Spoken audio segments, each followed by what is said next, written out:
On a cold October morning in 2009, a maintenance worker clearing brush along the edge of Lake Dorwin stumbled upon something he almost mistook for a rock.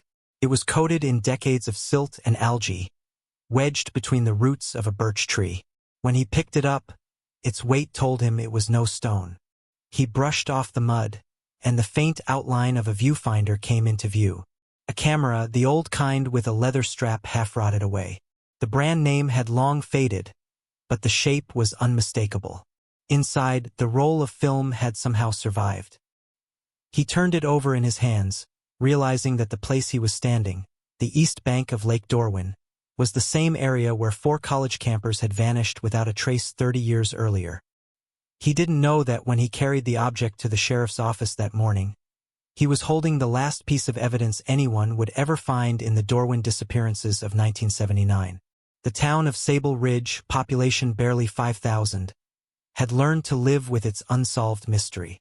It had become part of local folklore, the kind that gets mentioned at diner counters and retold to newcomers with a soft shake of the head.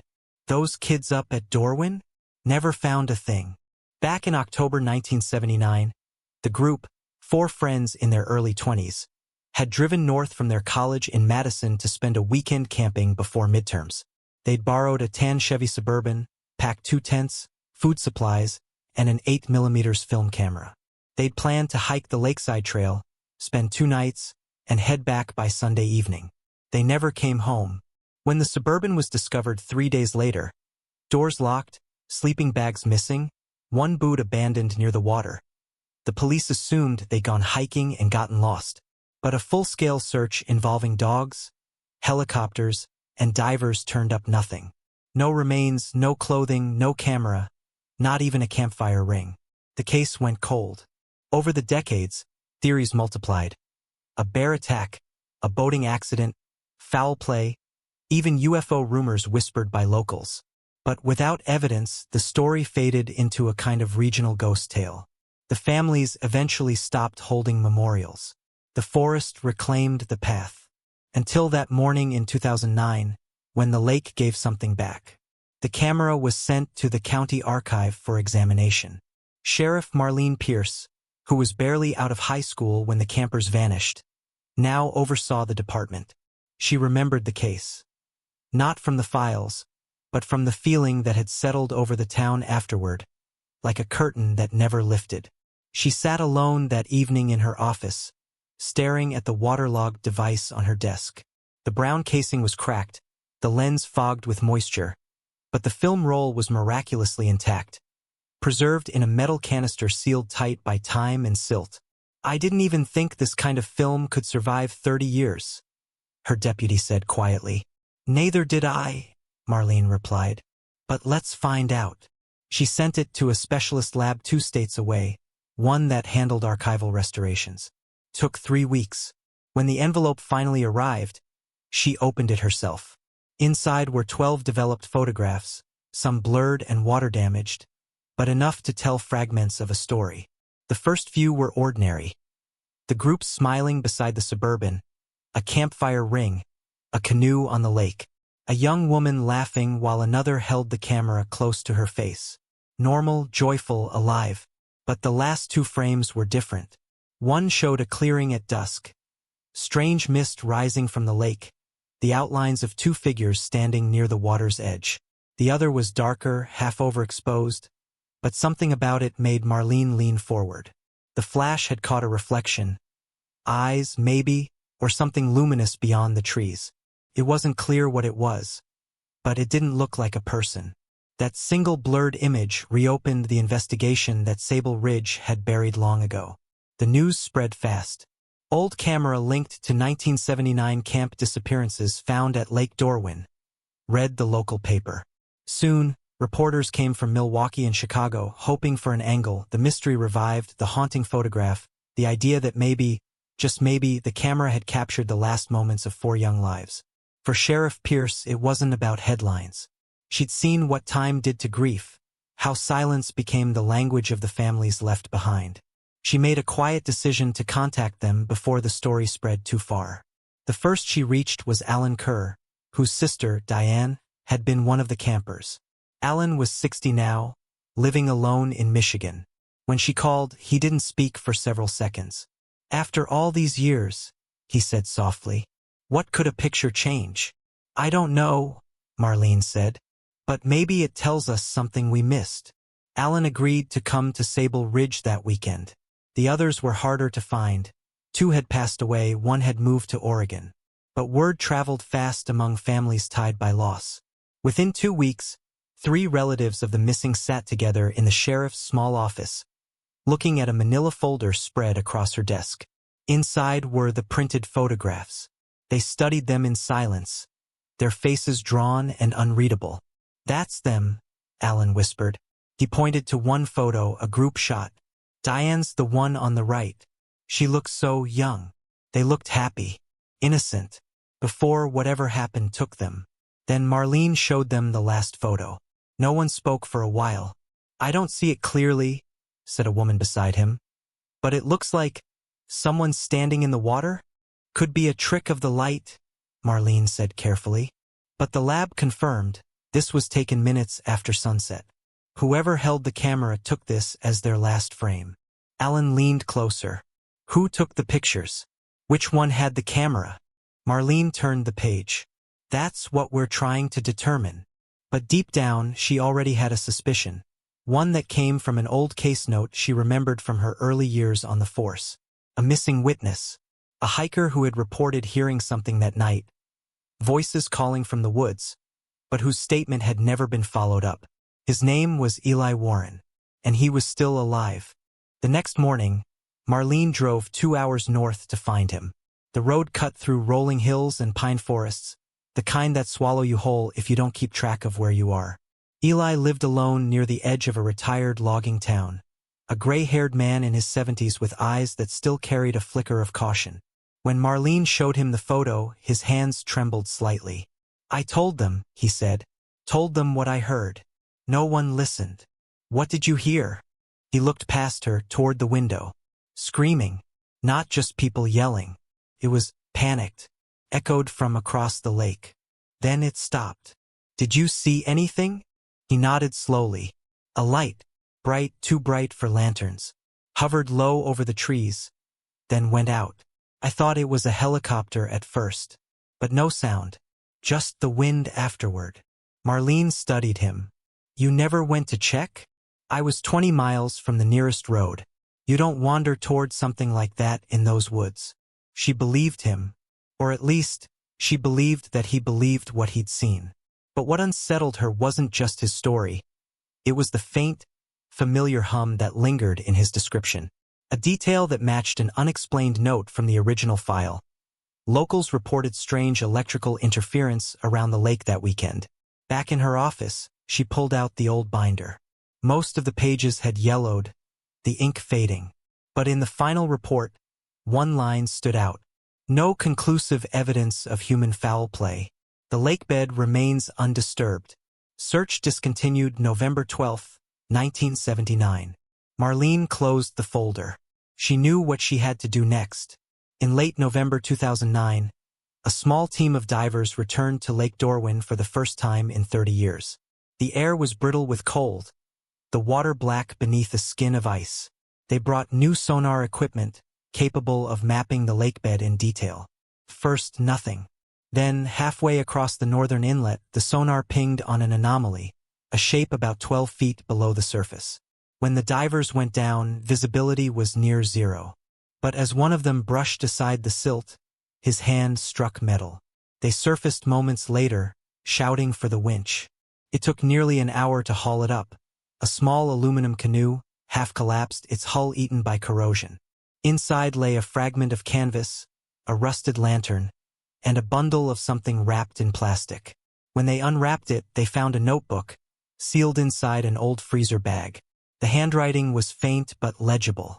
On the front page, in blue ink, were the words, "If anyone finds this, please tell my family we didn't mean to go that way." It was signed Diane Kerr. Sheriff Pierce stared at the notebook for a long time. The handwriting matched the signature on Diane's college records. She turned the pages carefully. The ink blurred in places, but enough remained to piece together the events of that night. The last entry was dated October 14th, 1979. Something's wrong with the lake. The water glows at night. I can't explain it. We heard a sound like a generator, but there's no one out here. The boys went to check it out. I'm staying by the fire. If this film develops, maybe someone will see what we saw. Then, a smear of ink. A final line. There's something in the trees. The discovery of the notebook changed everything. For the first time, the town had proof. Proof that the group had been alive long enough to write, to think, to fear. Proof that something, whether natural or not, had frightened them deeply. But it didn't tell the full story. It only deepened the question. What did they see that night on the lake? And why, 30 years later, had the camera floated back to shore, perfectly preserved, as if meant to be found? That question would lead Marlene, and the families, to uncover a truth neither supernatural nor simple, but profoundly human. Because what happened at Lake Dorwin wasn't a monster story. It was a story about fear, trust, and the way light can play tricks, both on film and on memory. The real revelation was still waiting, buried in the ink of that notebook and the reflection caught on that final frame. And when it came, it would rewrite everything they thought they knew about that night in 1979. The notebook was still damp when Sheriff Marlene Pierce set it down on her desk that night. Outside, the rain came hard against the windows. A steady, unbroken rhythm that seemed to echo from the lake itself. The divers had already packed up. The fragments of the canoe were under tarp in the station garage. But it was the words, the last words of a 20-year-old woman, written in blue ink 30 years ago, that now filled the small room with silence. If anyone finds this, please tell my family we didn't mean to go that way. Marlene kept reading the line again and again. It was a plea not of guilt, but of regret. A note from someone who thought they'd never be found. By the next morning, the county lab had taken the notebook for preservation. They would extract every legible word, every mark, every trace of handwriting. Meanwhile, the 12 photographs from the camera were scanned in high definition. In the clearer digital copies, details began to emerge that the naked eye had missed. On the edge of the frame, the final photograph, there was something faint, half hidden by blur. A reflection on the lake's surface, right beneath the faint outline of two standing figures. At first glance, it looked like a lens flare. But when magnified, it had shape. Circular. Metallic. Marlene leaned closer to the monitor. Could be a flashlight beam, she said. The technician shook his head. No light source from this angle. The flash came from the camera. This thing, it's reflecting back. So they were taking a photo of something bright. Something facing them? He nodded. Or something watching them. The images spread quietly among the small investigation team. No one wanted to say it out loud, but the photograph, coupled with Diane's words, gave the case a strange gravity. Not otherworldly, just unexplainable. Still, Marlene wasn't one to chase mysteries. She wanted facts, ground, evidence. So she began retracing their last known movements. Records showed the 4 campers, Diane Kerr, her boyfriend Luke Garvey, and 2 friends, Mara Tilley and Ben Sloan, had checked out from their dormitory parking lot on Friday, October 12th. They'd bought supplies from a general store 2 towns north and arrived at Lake Dorwin before dusk. The store owner, still alive and in his 80s, remembered them clearly when Marlene visited him. "Happy kids," he said, squinting. "Bought marshmallows, fuel, and one of them asked if the lake freezes early. I told them not till November. They laughed. You never forget laughter like that." He paused. "Funny thing, though, when they drove off, another car followed a minute later. I didn't think much of it then. Could have been coincidence." "What kind of car?" Marlene asked. "Old Ford sedan. Gray. No plates on the front." She made a note. That detail had never been in the original file. Either it was missed or it was removed. Back at the station, she pulled the archived evidence logs again. No mention of another vehicle. But tucked near the back of the folder, she found a photocopied receipt, dated October 13th, 1979. It was from a ranger checkpoint 15 miles west of the lake. A fine for illegal night fishing. The name signed at the bottom, William K. Garvey. Luke's father. Marlene frowned. According to the original reports, Luke's father had never been near the site. He'd lived 3 hours away. The ticket placed him in the vicinity the same weekend his son disappeared. She called the old ranger station. The man who'd issued the fine was long retired but still living nearby. When she reached him, he remembered it instantly. "Yeah, I wrote that ticket. Fellow was alone in a boat around midnight, lantern in the water. Said he was looking for his son. But that didn't make sense. I checked records later. The kid wasn't reported missing till 2 days later." Marlene's heart slowed. "You're sure it was before they vanished?" "Positive. I even joked about it. Said, if your boy's out there fishing too, you'll scare all the trout away." He didn't laugh, just stared at the lake. That night, Marlene sat in her office, the overhead light buzzing softly.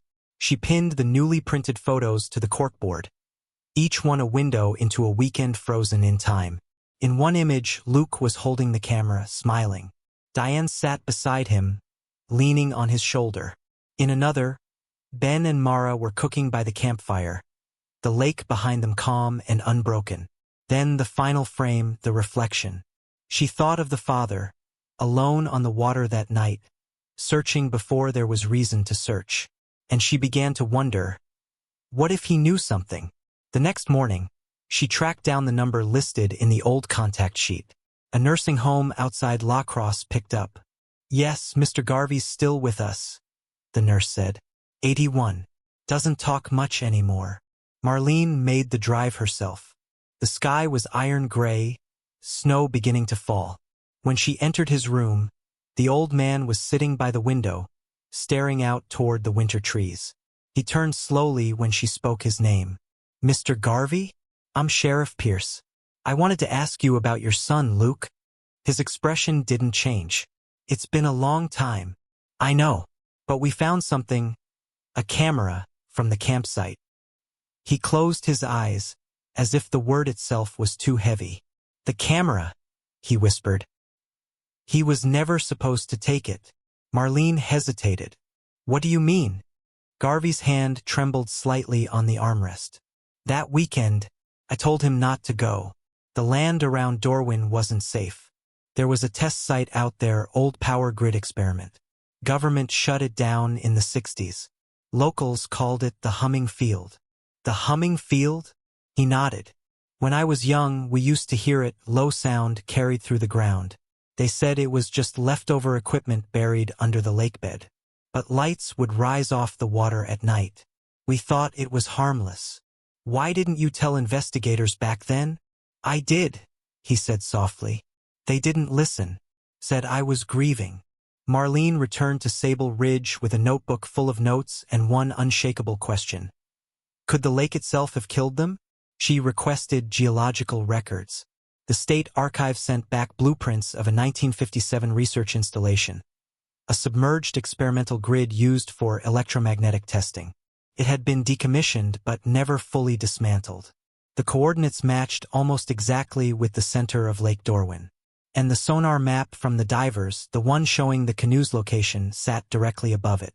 The theory began to take shape quietly, without anyone daring to say it aloud.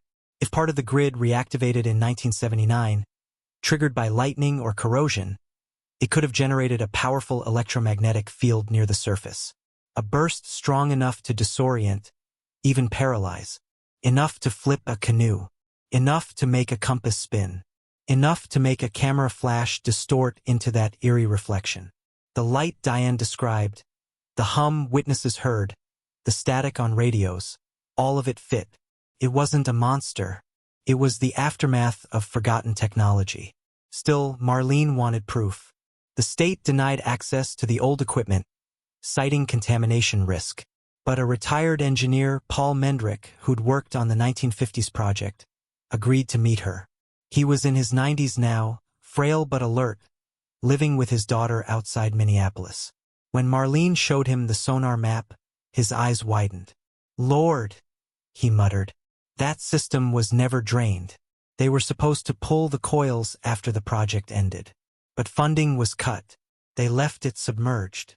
Could it still generate a field? She asked. He nodded slowly. If the insulation broke down, yes. The current from groundwater alone could set up a residual charge. You wouldn't see it, but you'd feel it. And if metal touched it, he let the thought finish itself. Marlene sat back. And the light. He smiled faintly. Ionized vapor. Happens when water meets electrical discharge. Looks like ghosts. Sounds like humming. By December, the picture was clearer. The group's canoe must have drifted toward the center of the lake after dark. The metallic paddles or lantern may have completed the circuit. One surge, invisible, deadly, could have struck them without warning. Panic followed. Diane wrote in the notebook as the others tried to swim to shore. The camera, dropped or thrown, sank near the bank. Sealed tight until the lake released it 30 years later. It explained everything. But it didn't make it easier. Marlene gathered the families once more. They sat in the same small office, now filled with winter light.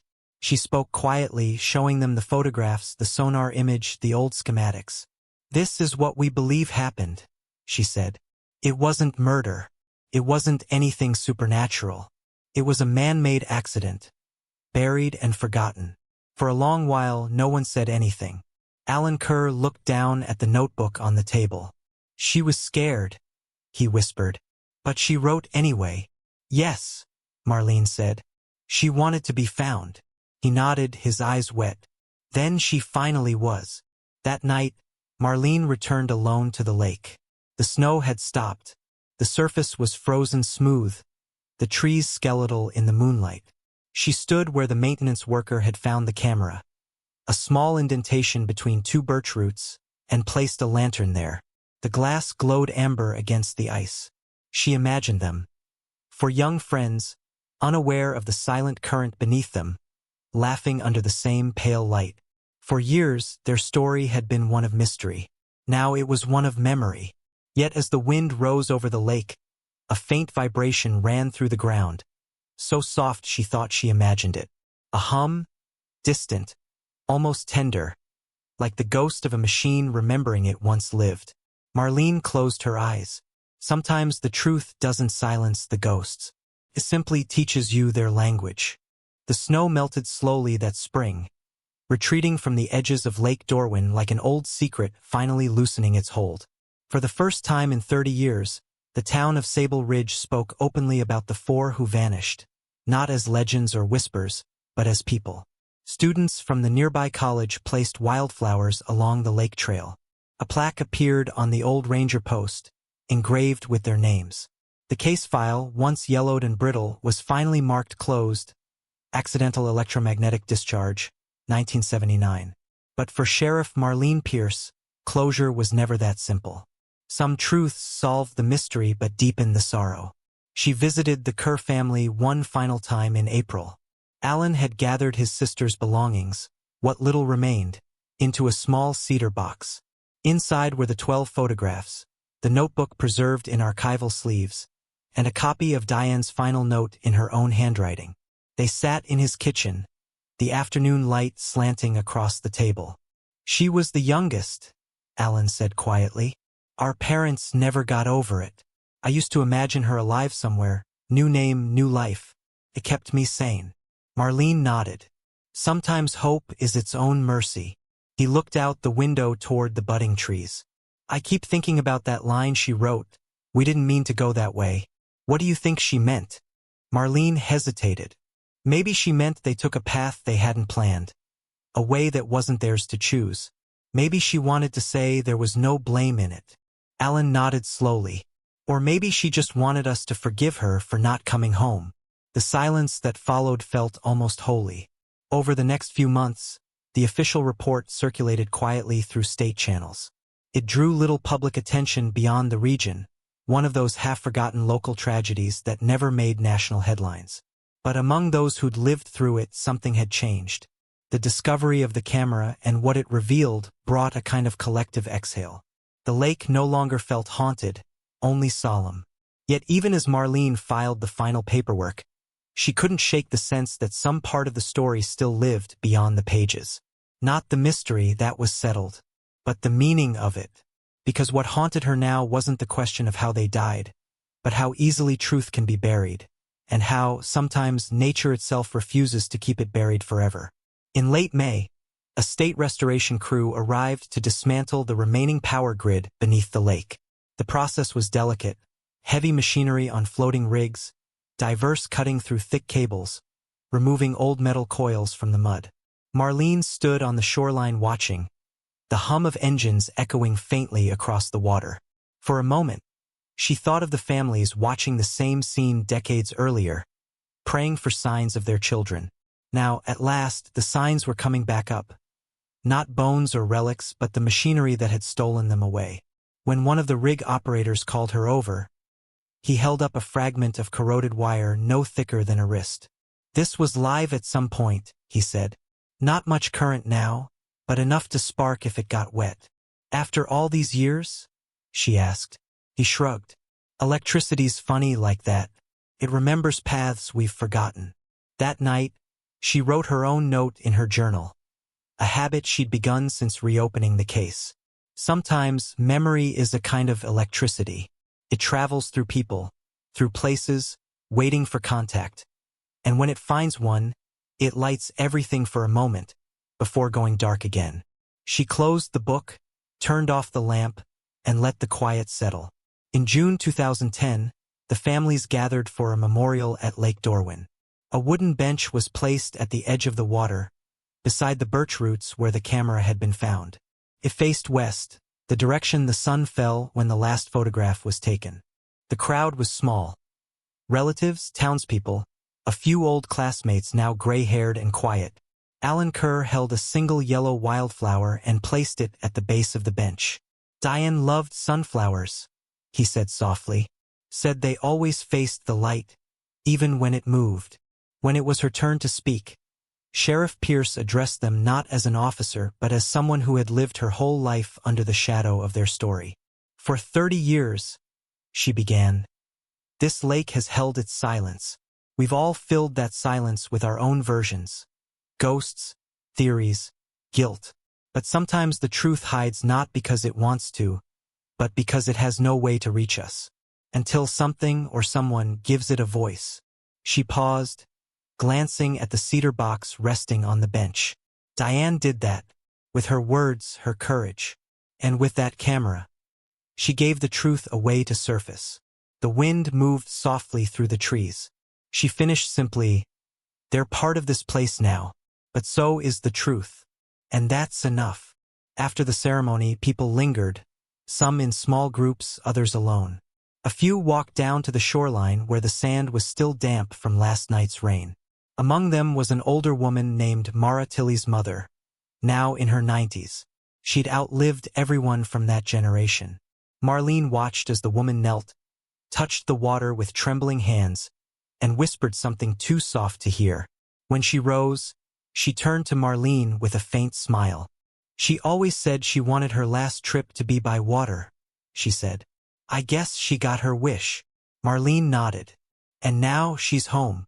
Weeks later, after the media had moved on, the sheriff's office received a small padded envelope in the mail. The return address was from an estate attorney in Oregon. Inside was an old letter, dated 1981, written by William Garvey, Luke's father, 2 years after the disappearance. "To whoever finds this, I went back to the lake every year. I knew something under that water was wrong, but I couldn't make anyone believe it. If you're reading this, it means someone finally did. I only wanted to keep my son safe. Please forgive me for failing." It had never been mailed. The attorney explained it was found among his effects after his death, sealed but unposted. Marlene placed it with the rest of the recovered items in the archive, beneath the label Dorwin case, resolved. But before locking it away, she made a copy and slipped it into her own folder. Not as evidence, but as a reminder that truth is sometimes just a matter of timing. Months later, the restored camera was displayed in a small glass case at the Sable Ridge Historical Society. Children visiting the museum pressed their faces to the glass, curious about the relic that told the story of the lake. Next to it hung the final photograph, enlarged and cleaned, showing the faint shapes by the water. To most, it looked like an ordinary twilight shot. Only those who knew the story saw what hid beneath the blur, the ripple of reflected light, the echo of the unseen.